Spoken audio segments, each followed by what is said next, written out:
Аз съм Александър Боянов. Днес ще ви разкажа за Белоградчишките скали. Аз съм от 3-ти В. Белоградчишките скали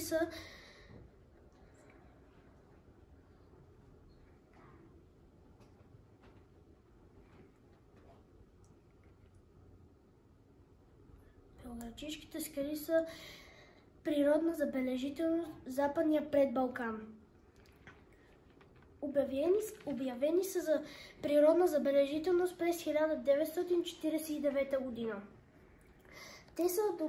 Те са сложени в книгата 100 национални обекта и са сложени в Червената книга на Република България.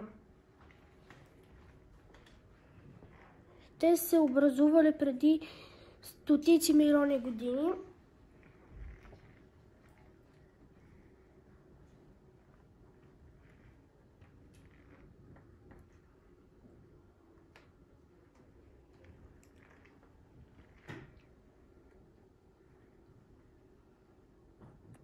Готов ли си? Това ли е? Да.